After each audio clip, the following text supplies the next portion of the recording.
রমাদানকে রমাদান হিসেবে আখ্যায়িত করা হয়েছে কারণ এই মাসে আল্লাহর বান্দাদের গুনাহগুলোকে জ্বালিয়ে পুড়িয়ে ভস্ম করা হয়, বান্দাগুলোকে খাঁটি করা হয়।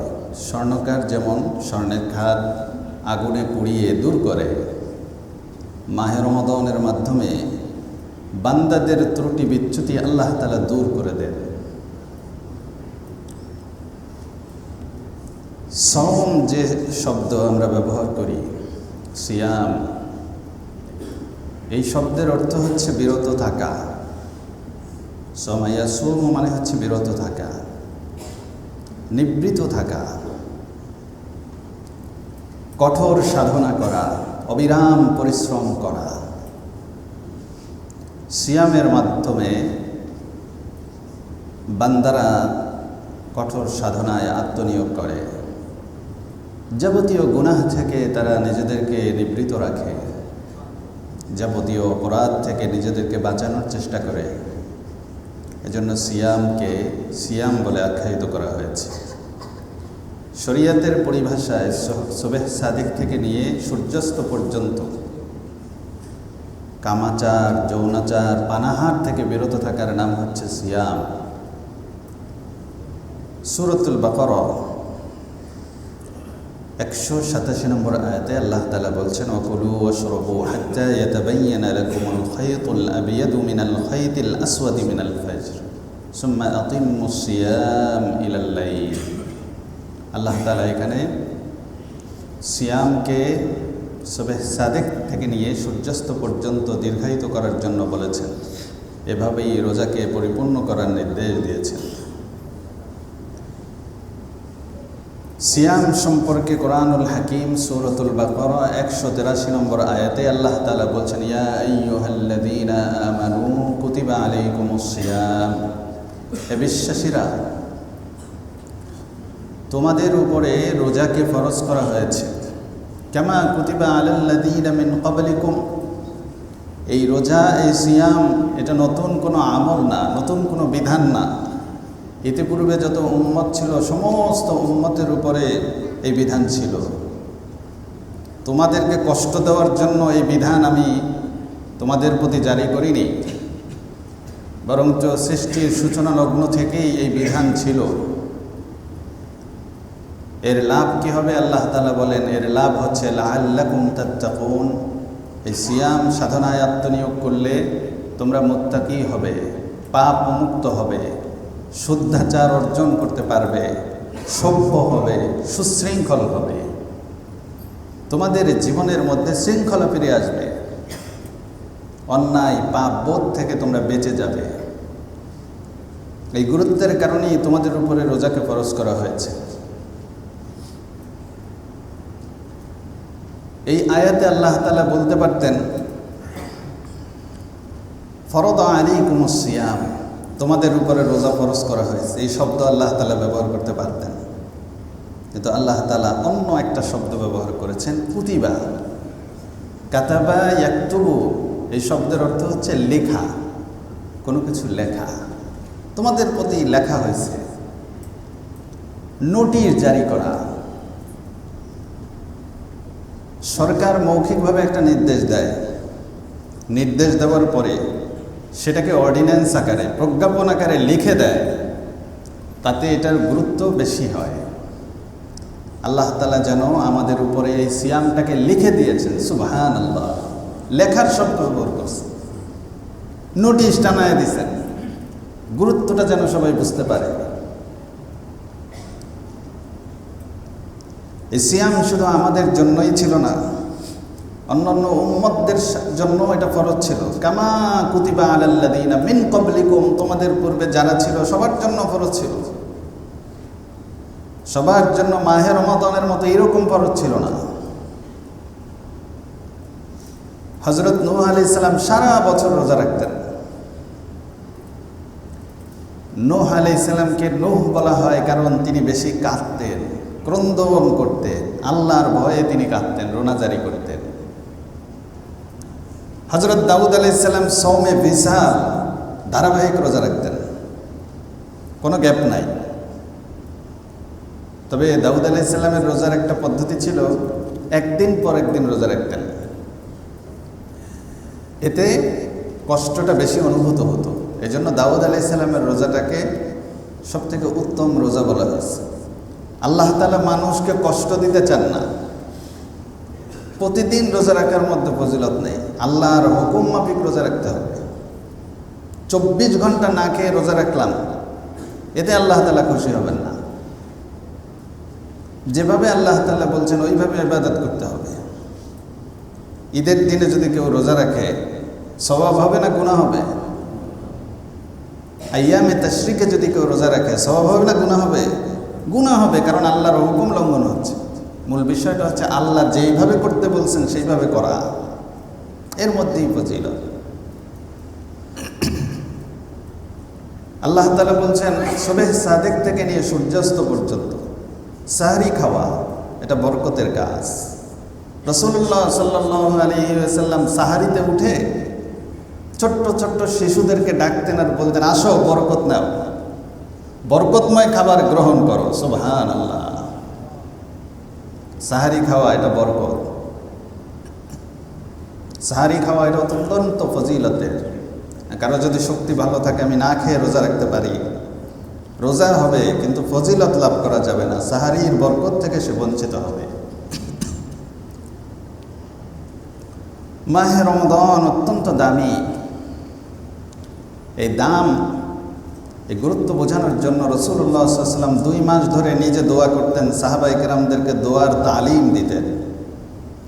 রাসূলুল্লাহ সাল্লাল্লাহু আলাইহি ওয়াসাল্লাম গোটা শাবান মাসে বলতেন চাঁদের হিসাব রাখো।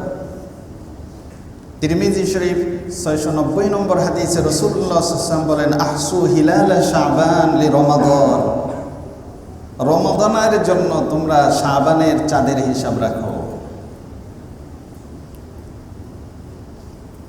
এবং চাঁদ দেখার জন্য চেষ্টা করা, চাঁদ দেখে রোজা রাখা, চাঁদ দেখে ইফতার করার ব্যাপারে গুরুত্ব এসেছে। 1810 নম্বর হাদিস বুখারী শরীফ, রাসূলুল্লাহ সাল্লাল্লাহু আলাইহি ওয়াসাল্লাম বলেন, সুমু লিরুয়াতিহি ওয়া আফতিরু লিরুয়াতিহি, রোজা দেখে, চাঁদ দেখে রোজা রাখো এবং চাঁদ দেখে ইফতার করো। এই চাঁদ দেখাটাও ইবাদত, শুধু টিভির স্ক্রিনের দিকে তাকায় থাকা ইবাদত না। মাঝে মাঝে আকাশের দিকে তাকানো, চাঁদ উঠছে কিনা বা আজকে চাঁদের কত তারিখ, এটা যদি কেউ দেখে রমাদানের সম্মানার্থে, তাহলে সে ফজিলত লাভ করবে। চাঁদ দেখার দোয়াও রাসূলুল্লাহ সাল্লাল্লাহু আলাইহি ওয়াসাল্লাম শিখিয়েছেন। সুতরাং আপনি যদি চাঁদ না দেখে শুধু খবর শোনেন, দোয়া কিভাবে পড়বেন? চাঁদ দেখার দোয়াটাও বড় চমৎকার। তিরমিজি শরীফ 3451 নম্বর হাদিসে রাসূলুল্লাহ সাল্লাল্লাহু আলাইহি ওয়াসাল্লাম বলেছেন, চাঁদ দেখার সময় যেন তোমরা এটা পড়ো, আল্লাহুম্মা আহিল্লাহু আলাইনা বিল আমনি ওয়াল ঈমান ওয়াস সালামাতা ওয়াল ইসলাম। হে আল্লাহ, আমাদেরকে তুমি নিরাপত্তা, ঈমান, শান্তি এবং ইসলামের চাঁদ দেখাও। সুবহানাল্লাহ। চাঁদটা যেন আমাদের জন্য নিরাপত্তার বার্তা নিয়ে আসে। চাঁদের কারণে চাঁদটা যেন আমাদের ঈমানের কারণ হয়। এই চাঁদ দেখে যেন আমাদের ঈমান বাড়ে, আমাদের শান্তি প্রশান্তি লাভ হয়। চাঁদ দেখে এই দোয়া রাসূলুল্লাহ সাল্লাল্লাহু আলাইহি ওয়াসাল্লাম পড়তে বলতেন। রাসূল করিম সাল্লাল্লাহু আলাইহি ওয়াসাল্লাম চাঁদ দেখার সময়, বিশেষ করে মাহে রমাদানের চাঁদ দেখে দোয়া করতেন, আল্লাহুম্মা সাল্লিমনি ইলা রমাদান, হে আল্লাহ আমাদেরকে শান্তিময় রমাদান দান করুন। ওয়া সাল্লিম লি রমাদান তাসলামাহু মিন্নি মুতাকাব্বিলা, রমাদানকে আমাদের জন্য শান্তিময় করুন, রমাদানের শান্তি আমাদের সকলের জন্য কবুল করুন। সুবহানাল্লাহ। এইভাবে মাহে রমাদানের চাঁদ দেখার জন্য রাসূল এইভাবে উদ্গ্রীব হয়ে থাকতেন, দোয়া করতেন। আজকে সেই সুযোগ, চাঁদ দেখে এই দোয়াগুলি আমরা যেন পড়তে পারি। আরবি পড়তে না পারি, অন্তত বাংলায় বলতে পারি, আল্লাহ এই চাঁদ তুমি আমাদের ঈমান, নিরাপত্তা, শান্তির কারণ বানাও। চাঁদকে দেখে রাসূলুল্লাহ সাল্লাল্লাহু আলাইহি ওয়াসাল্লাম বলতেন, চাঁদের দিকে অঙ্গুলি ইশারা করে, রব্বি ওয়া রব্বুকাল্লাহ, আমার রব, তোমার রব হচ্ছেন আল্লাহ, চাঁদের সাথে কথা বলতেছেন। এটা অন্যরকম এক অনুভূতি, অন্যরকম এক আবেগ। এই আবেগ দিয়ে মাহে রমাদানকে রাসূলুল্লাহ সাল্লাল্লাহু আলাইহি ওয়াসাল্লাম স্বাগত জানাতেন। মাহে রমাদানের কত ফজিলত হাদিসের মধ্যে এসেছে। রাসূলুল্লাহ সাল্লাল্লাহু আলাইহি ওয়াসাল্লাম বলেন, মান সামা রমাদান ঈমানান ওয়া ইহতিসাবান গুফিরা লাহু মা তাকদ্দামা মিন যামবি। যে ব্যক্তি মাহে রমাদানের রোজা ঈমানের সাথে ইহতিসাবের সাথে রাখে, তার জীবনের সব গুনাহ মাফ করে দেওয়া হয়। সব গুনাহ মাফ করা হয়। জীবনের গুনাহ মাফ করানোটা এটা জীবনের বড় লক্ষ্য। গুনাহ মাফ হলে বান্দার ঠিকানা কোথায় হবে? চিরস্থায়ী ঠিকানা জান্নাত। জন্য গুনাহ মাফ করানোর এক অপূর্ব সুযোগ, সুবর্ণ সুযোগ হচ্ছে মাহে রমাদান। কিন্তু রোজাটা রাখতে হবে কিসের সাথে? ঈমানের সাথে। রোজাটা রাখতে হবে ইহতিসাবের সাথে। ঈমান তো বুঝি যে ঈমান আল্লাহ তাআলার উপরে যে বিষয়গুলোর উপর ঈমান থাকতে হয়। এই ঈমান এটা হচ্ছে ক্ষমা পাওয়ার একটা পূর্ব শর্ত। ভিতরে যদি শিরিক থাকে তাহলে গুনাহ মাফ হবে না। ভিতরে যদি কুফরি থাকে গুনাহ মাফ হবে না। এজন্য ঈমানটাকে নবায়ন করা, মাহে রমাদান আসার আগেই ঈমানে যদি ঝামেলা থাকে ওই ঝামেলাগুলো দূর করা, ঈমানের সাথে রোজা রাখা। আর ইহতিসাব হচ্ছে পুরস্কারের আশা। কার কাছ থেকে পুরস্কার? আল্লাহ তাআলার কাছ থেকে পুরস্কার। মানুষ কাজে মনোনিবেশ করে পুরস্কারের কারণেই মানুষ মূলত কাজে মনোনিবেশ করে। মাস শেষে বেতন পাওয়া যাবে, তখন মানুষ চাকরি করে। বেতন পাওয়া যেতেও পারে, নাও যেতে পারে, তাহলে মানুষ কিন্তু চাকরিটা ওরকম করে। কোম্পানি যে কোনো সময় হাওয়া হয়ে যেতে পারে, মানুষ কিন্তু ওই কোম্পানিতে চাকরি নেয় না। কোম্পানি হাওয়া হয়ে যেতে পারে, ওখানে মানুষ ইনভেস্ট করে না। তো মানুষ একটা আশায় কিন্তু সে পরিশ্রম করে, পুরস্কারের আশায়। এবং এইখানে রোজার মাধ্যমে মানুষকে খুলুসিয়াত শেখানো হচ্ছে। পুরস্কারটা কার কাছ থেকে হবে? আল্লাহ তাআলার কাছ থেকে হবে। আল্লাহর কাছ থেকে, কেবলমাত্র শুধুমাত্র আল্লাহর সন্তুষ্টির জন্য রোজা রাখা। এই দুটো শর্ত যদি থাকে, আল্লাহর নবী বলেন তার জীবনের সব গুনাহ আল্লাহ তাআলা মাফ করে দেন। এটা দিনের আমল। আর রাতের আমল হচ্ছে ওমান কামা লাইলাতুল কদরি ঈমানান ওয়া ইহতিসাবান গুফিরা লাহু মা তাকদ্দামা মিন যামবি। মাহে রমাদানের কদরের রাতে যদি কেউ দাঁড়িয়ে থাকে, কিয়ামুল লাইল করে, তারাবি পড়ে, তাহাজ্জুদ পড়ে, তার জীবনের গুনাহ মাফ করে দেওয়া হয়। অন্য হাদিসে এসেছে মান কামা রমাদান, যে ব্যক্তি রমজানে কিয়ামুল লাইল করে, তারাবি, তাহাজ্জুদ নামাজ দীর্ঘ সময় দাঁড়িয়ে কিয়াম করে, তেলাওয়াত করে, তার জীবনের গুনাহ আল্লাহ তাআলা মাফ করে দেন। এখানেও শর্ত ঈমানান ওয়া ইহতিসাবান। ঈমান থাকতে হবে, একমাত্র আল্লাহর কাছ থেকে পুরস্কারের আশা। এই সেন্স, এই অনুভূতি বান্দার মধ্যে ঢোকানো হচ্ছে। পুরস্কার দিবেন কে?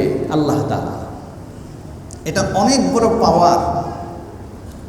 বান্দার মধ্যে যদি এই বৈশিষ্ট্য আসে, তখন সে যাকাত দিবে কার কাছ থেকে? পুরস্কারের আশায়, আল্লাহ তাআলার কাছ থেকে পুরস্কারের আশায়। সে সদকা করবে লোক দেখানোর জন্য না, আল্লাহর কাছ থেকে পুরস্কারের আশায়। সে জনকল্যাণমূলক কাজ করবে কারো বাহবা নেওয়ার জন্য না, আল্লাহর কাছ থেকে পুরস্কারের আশায়। সে মানুষের উপকার করবে আল্লাহ তাআলার কাছ থেকে পুরস্কারের আশায়। এই আল্লাহর কাছ থেকে পুরস্কার নেওয়ার প্রশিক্ষণ চলে দীর্ঘ 1 মাস। রমজান তো এমন জিনিস, এটা দেখানো যায় না। লুকোচুরি করে যদি কেউ পানি খায়, কেউ টের পাবে না। কেউ যদি ভালো খাবার খায়, মানুষের চোখের আড়াল হওয়া যায়। কিন্তু রোজাদারের মাথায় থাকে, কেউ না দেখলেও কে দেখেন? আল্লাহ তাআলা দেখেন। এই যে আল্লাহ ভীতি, তাকওয়া তার ভেতরের মধ্যে অন্তরের গভীর থেকে গভীরতর জায়গায় প্রবেশ করিয়ে দেওয়া হয়। এই লোকটা তখন চুরি করতে গিয়ে তার বুকটা কেঁপে উঠবে। ডাকাতি করতে গিয়ে চিন্তা করবে আমার শক্তি আছে, ডাকাতি করতেছি, কিন্তু আল্লাহ তাআলা তো আমাকে ছাড়বেন না। কেউ না দেখলেও এই গুনাহ আল্লাহ তাআলা দেখছেন, এই অনুভূতি সিয়াম মানুষের অন্তরে ঢুকিয়ে দেয়। এই মাহে রমাদানের এত দাম কেন? কারণ মাহে রমাদান হচ্ছে কোরআনের মাস। কোরআনের সাথে একটা সুসম্পর্ক তৈরি করার সুযোগ তৈরি হয় মাহে রমাদান। রাসূলুল্লাহ সাল্লাল্লাহু আলাইহি ওয়াসাল্লামের অবস্থা কেমন ছিল? কেন রাসূলুল্লাহ সাল্লাল্লাহু আলাইহি ওয়াসাল্লাম আজওয়াদান নাস, রাসূল ছিলেন মানুষের মধ্যে সবথেকে দানশীল। রাসূলের মতো দানশীল এই পৃথিবীতে আর আসবে না। রাসূলের কাছে কোনোদিন কোনো ব্যক্তি খালি হাতে ফিরে যায় নাই। রাসূলের কাছে হাত পেতেছে, আল্লাহর নবী তাকে ওই হাতটা ভরে তার কাছ থেকে বিদায় করছেন। রাসূল কোনো সায়েল আসলে, ভিক্ষুক আসলে নিজের পকেটে হাত দিতেন, না পেলে ঘরের মধ্যে ঢুকতেন, স্ত্রীদের কাছ থেকে আনতেন, এমনকি না পেলে সাহাবায়ে কেরামের কাছ থেকে ধার নিয়ে ওই লোকটাকে কিছু না কিছু সাহায্য করতেন। রাসূল ছিলেন সবথেকে বড় দানশীল। وكان أجود ما يكون في رمضان حين يلقاه جبريل, রাসূলের এই দানশীলতা বেড়ে যেত মাহে রমাদান আসলে। কারণ প্রতি রাতে প্রতিদিন রাসূলের কাছে হযরত জিবরিল উপস্থিত হয়ে যেতেন। وكان جبريل يلقاه في كل ليلة من رمضان, প্রত্যেক রাতে জিবরিল আলাইহিস সালাম সারা জীবন, নবুয়তের পর থেকে সারা জীবন রাসূল যতদিন বেঁচে ছিলেন 23 বছরের নবুয়তের জিন্দেগিতে প্রত্যেক রাতে হযরত জিবরিল আমিন আসছেন মাহে রমাদানে। এসে আল্লাহর নবীর সাথে দাওয়াত করতেন। রাসূলকে জিবরিল বলতেন, হুজুর এ পর্যন্ত যতটুকু কোরআনের আয়াত নাজিল হয়েছে আমি পুরোটা আপনাকে শোনাবো, আপনি শুনবেন। রাসূল শুনতেন। এরপরে জিবরিল আমিন বলতেন, রাসূল এবার আপনি পুরোটা আমাকে শোনান, আমি শুনব। এইভাবে প্রতি রাতে এই তেলাওয়াতের কম্পিটিশন চলত। জিবরিল আমিন শোনাতেন, রাসূল শুনতেন, রাসূল শোনাতেন, জিবরিল আমিন শুনতেন। ফালা রাসূলুল্লাহ সাল্লাল্লাহু আলাইহি ওয়াসাল্লাম হিনা ইয়ালকাহু জিবরিল আজওয়াদু বিল খাইরি মিনার রিহিল মুরসালা, রাসূলুল্লাহ সাল্লাল্লাহু আলাইহি ওয়াসাল্লামের দান, কল্যাণকর নেক আমলের অবস্থা কি হতো? হাদিসের মধ্যে ইরশাদ করেন সাহাবায়ে কেরাম যে ঝোড়ো হাওয়ার মতো রাসূলের দানের গতি বেড়ে যেত, ঝোড়ো হাওয়ার মতো রাসূলের নেক আমলের গতি বেড়ে যেত। সুতরাং মাহে রমাদানে আমাদের দায়িত্ব হচ্ছে কোরআনের কাছাকাছি আসা, কোরআন চর্চা করা। কোরআনের কারণেই মাহে রমাদানের এত দাম। সূরাতুল বাকারা 185 নম্বর আয়াতে মাহে রমাদানের পরিচয় আল্লাহ তাআলা কোরআন দিয়ে করিয়ে দিচ্ছেন। শাহরু রমাদান, রমাদান এমন মাস উনজিলা ফীহিল কোরআন, যেই মাসে কি নাজিল হয়েছে? কোরআন নাজিল হয়েছে। এটাই মাহে রমাদানের পরিচয়। হুদাল লিন্নাস, এই কোরআন কি করবে? মানুষকে ভালো বানায় দেবে। ওয়াবাইয়িনাতিম মিনাল হুদা ওয়াল ফুরকান, কোরআন মানুষকে গাইডলাইন দেবে, কোনটা সঠিক, কোনটা নির্ভুল, কোনটা ভুল ত্রুটিপূর্ণ, এই দুইটার মাঝখান থেকে সঠিকটা মানুষের সামনে পেশ করবে। এই জন্য আল্লাহ তাআলা কোরআন নাজিল করছে। সুতরাং মাহে রমাদানে কোরআনের দ্বারস্থ হওয়া, কোরআন থেকে বরকত নেওয়া, কোরআন থেকে গাইডলাইন নেওয়া, এটা প্রত্যেক মুমিনের জন্য আবশ্যকীয় কর্তব্য। মাহে রমাদানে প্রত্যেকের উচিত একটা খতম শেষ করা, অনুবাদ, বঙ্গ অনুবাদ, তেলাওয়াত এবং অনুবাদ। আল্লাহ তাআলার কি মেসেজ, কি বলছেন আল্লাহ তাআলা আমাদের জন্য? এই কোরআনকে আল্লাহ তাআলা দিলেন, এর মধ্যে কি আছে? অন্তত মাহে রমাদানে পুরো কোরআন এক পারা পড়া এটা কোনো কঠিন কাজ না। যারা তেলাওয়াত করতে একেবারেই অক্ষম তারা বঙ্গ অনুবাদটা পড়বে, আর যারা তেলাওয়াত করতে পারি সশব্দে উচ্চারণ করে শ্রুতিমধুর আওয়াজে মেলোডি দিয়ে কোরআনটাকে সুন্দর করে তেলাওয়াত করা, কোরআনের শব্দ যেন কানের কর্ণকুহর থেকে হৃদয়ে গিয়ে টাচ করে, অন্তরটা যেন কোরআনের আওয়াজ দিয়ে প্রভাবিত হয়, এটা আমাদের উচিত, খুবই জরুরি আমল। পাশাপাশি খতমে তারাবিতে অংশ নেওয়া, হাফেজ সাহেবরানরা পড়বেন এবং সেই আওয়াজটা কানের মধ্যে ঢোকানো, এটা একটা সাউন্ড থেরাপি। এটা অন্তরে যখন এই সাউন্ড প্রবেশ করবে, অন্তরটা পরিবর্তন হবে, অন্তরটা প্রশান্ত হবে। কাজেই আমরা এই আমলগুলো করার জন্য চেষ্টা করব। আল্লাহ তাআলা সূরাতুল ফাতিরের 29 নম্বর আয়াতে 3টা আমলের কথা বলছেন।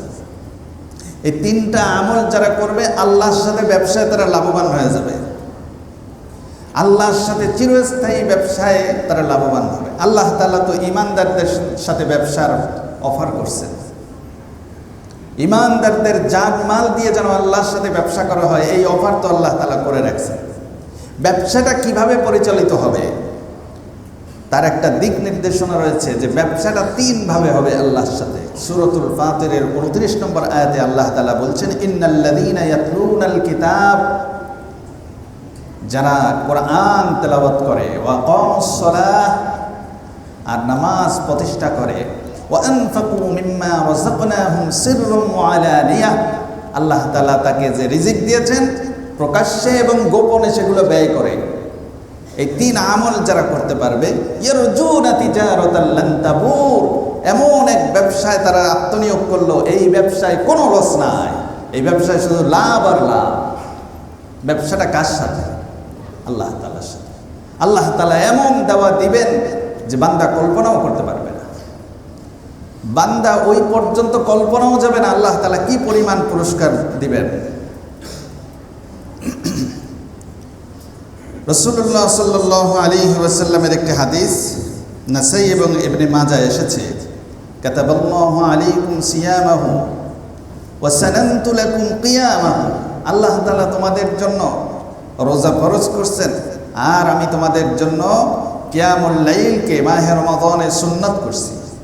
ফামান সামাহু ওয়া কামাহু ঈমানান ওয়া ইহতিসাবান, যারা ঈমানের সাথে ইহতিসাবের সাথে রোজা এবং তারাবি তাহাজ্জুদে আত্মনিয়োগ করবে, খরাজা মিন যুনুবিহি কায়াউমি ওয়ালাদান উম্মুত কায়াউমিন ওয়ালাদাতহু উম্মু, তার অবস্থা এমন হবে মাহে রমাদান শেষ হওয়ার পরে সদ্যজাত ভূমিষ্ঠ শিশুর মতো সে নিষ্পাপ হয়ে যাবে। এই 2 আমল যদি লাগাতার সে করে।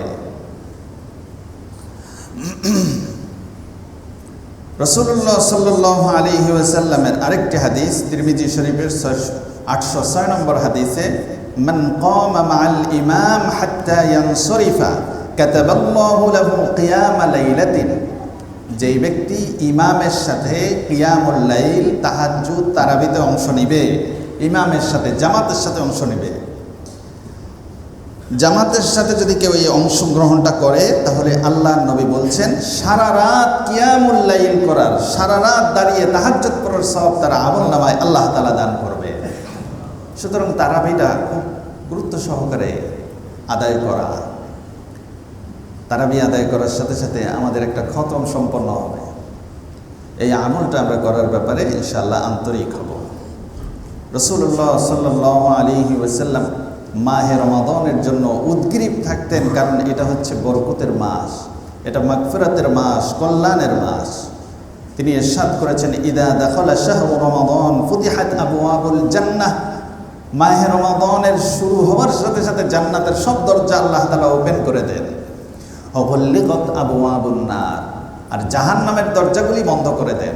ওয়াসুফিদাতিশ শায়াতিন, শয়তানকে জিনজির দিয়ে বন্দী করেন। আল্লাহ সুবহানাহু ওয়া তাআলা সূরাতুল বাকারাতে মাহে রমাদানের কি ফজিলত বলছেন, ওয়া আন তাসুমু খায়রুল লাকুম ইন কুনতুম তা'লামুন, তোমরা যদি রোজা রাখো এটা তোমাদের জন্য কল্যাণকর। সুবহানাল্লাহ, আল্লাহ যদি কোনোটাকে কল্যাণ বলেন খায়রুল লাকুম, তাহলে সেই কল্যাণটা কত বড় হতে পারে, তার ফজিলতটা কত বেশি হতে পারে। তিরমিজিতে আসছে 682 নম্বর হাদিসে, ইয়া বাগিয়াল খায়রি আকবিল ওয়া ইয়া বাগিয়াশ শাররি আকসির ওয়ালিল্লাহি উতাকাউ মিনান নার। মাহে রমাদানের প্রথম রজনী থেকে একজন ঘোষক ঘোষণা দিতে থাকে, হে কল্যাণ অন্বেষী, নেকির পথে তুমি আরো বেগবান হও। হে কল্যাণের পথিক, অকল্যাণের পথিক, তুমি থেমে যাও, নিবৃত হও, নিষ্ক্রিয় হও, তোমার অপকর্ম বন্ধ করো। আর যারা কল্যাণ করছো তোমরা এখন নেকির কাজ আরো বাড়াতে থাকো। এতদিন পর্যন্ত যারা নেক কাজ করছো, ভালো কাজ করছো, তোমরা তোমাদের এই কাজকে চালিয়ে যাও, বেশি পরিমাণ করতে থাকো। আর যারা গুনাহ করছো, অপরাধ করছো, খবরদার গুনাহ বন্ধ করো, এখানে স্টপ করো, আর গুনাহ করো না। এইভাবে ঘোষণা দিতে থাকে, ওয়ালিল্লাহি উতাকাউ মিনান নার, আল্লাহ তাআলা অসংখ্য জাহান্নামীকে মাফ করতে থাকে। এইভাবে ঘোষণা আসতে থাকে। রাসূলুল্লাহ সাল্লাল্লাহু আলাইহি ওয়াসাল্লাম মাহে রমাদানের শুরু হওয়ার সাথে সাথে খুতবা দিতেন, মেম্বারে উঠতেন, উঠে সাহাবায়ে কেরামকে বলতেন, ইয়া আইয়ুহান নাস ক্বাদ আযাল্লাকুম শাহরুন আযীম, তোমাদের সামনে একটা বড় আযীম মাস তোমাদের সামনে এসেছে। একটা বড় মাস, মহিমান্বিত মাস তোমাদের সামনে, তোমাদের দোরগোড়ায় এসে হাজির হয়েছে। সুতরাং শাহরুন ফীহি লাইলাতুন খায়রুম মিন আলফি শাহর, এটা এমন মাস যেই মাসে একটা রাতই হচ্ছে হাজার মাসের থেকে উত্তম। মান তাকাররাবা ফীহি বিখাসলাতিন মিনাল খায়রি কানা কামান আদ্দা ফরিদাতান ফীমা সাওয়া, এটা এমন মাস যেই মাসে নফল করলে ফরজের পরিমাণ সওয়াব হয়। ফরজ কি জিনিস? সারা জীবনের নফল এক জায়গায় করলেও একটা ফরজের সমপরিমাণ হবে না। আল্লাহ তাআলা বলেন, আল্লাহর নবী বলেন, মাহে রমাদানে নফল করলেই তাকে ফরজের পরিমাণ সওয়াব দেওয়া হয়। ওমান আদ্দা ফরিদাতান ফীহি কানা কামান আদ্দা ৭০ ফরিদাতান ফীমা সাওয়া, আর কেউ যদি একটা ফরজ আদায় করে তাহলে ৭০টা, কমপক্ষে ৭০টা ফরজ আদায়ের সওয়াব তার আমলনামায় দেওয়া হয়। সুতরাং মাহে রমাদানে কোনোভাবেই কোনো ফরজ তরক করা যাবে না। এই ৭০ কিন্তু শেষ না। হাদিসের মধ্যে আল্লাহ তাআলা বলছেন, হাদিসে কুদসি, আনা ইনদা যন্নি আবদি বি, আমি আমার বান্দাদের সাথে কি আচরণ করব, বান্দা আমার সাথে যে ধারণা করবে, আমার সাথে যে পরিমাণ আশা রাখবে, প্রত্যাশা করবে, সেই পরিমাণ পুরস্কার আমি আমার বান্দাকে দিই। এজন্য আল্লাহ তাআলার কাছ থেকে বড় পুরস্কারের আশা করা। সাহাবায়ে কেরাম একবার দোয়া করতেছিলেন, ছোট ছোট ছোট দোয়া করতেছিলেন, দুনিয়ার ছোট দোয়া। রাসূল সাল্লাল্লাহু আলাইহি ওয়াসাল্লাম শুনে বললেন, এই তোমরা কি দোয়া করতেছো আল্লাহ তাআলার কাছে? এরকম ছোট ছোট দোয়া করে নাকি? আল্লাহকে বলো, আল্লাহ তুমি আমাদেরকে জান্নাতুল ফেরদাউস দাও। দোয়ার মধ্যে বড়টা চাও, ছোটটা কেন চাও? আল্লাহর শান অনুযায়ী আল্লাহ তাআলার কাছে চাওয়া। রোজার প্রতিদান সব কিছুর ঊর্ধ্বে। বুখারী শরীফ ৭০৫৪ নম্বর হাদিসে এসেছে, ইন্নাল্লাহা আযজা ওয়া জাল ইয়াকুল আস-সাওমু লি ওয়া আনা আজজি বিহ, রোজা শুধুমাত্র আমার জন্য এবং এই পুরস্কার আমি নিজে তাকে দিব, এই পুরস্কার আমি নিজেই তার জন্য হয়ে যাব। সুবহানাল্লাহ। রোজা পুরস্কার আমি স্বয়ং নিজে বান্দার জন্য হয়ে যাব, আমি নিজেই বান্দার পুরস্কার দিব। কারণ ইয়াদাউ শাহওয়াতাহু ওয়া আকলাহু ওয়া শুরবাহু মিন আজলি, আল্লাহর নবী বলেন, আল্লাহ তাআলা বলবেন, কারণ রোজা হচ্ছে শুধুমাত্র আমার জন্য, সে আমার জন্য কামাচার, যৌনাচার, পানাহার ছেড়েছে, এজন্য আমার জন্য যেহেতু করছে, পুরস্কার আমিই দিব। রোজাদার আল্লাহ তাআলার এত নৈকট্যবান হন যে লা খালুফু ফামিস সাইম আতয়াবু ইনদাল্লাহি মির রিহিল মিস্ক, একজন রোজাদারের তার পেটের থেকে যে একটা গ্যাস বের হয়, এটা অন্যদের জন্য কষ্টদায়ক। আল্লাহ নবী বলেন, তার পেট থেকে যে গ্যাসটা বের হয়, মুখ থেকে বেরিয়ে যায়, এটা অন্যদের কাছে কষ্টদায়ক হলেও আল্লাহ তাআলার কাছে এটা সুঘ্রাণ মিস্ক আম্বরের থেকে অধিক প্রিয়।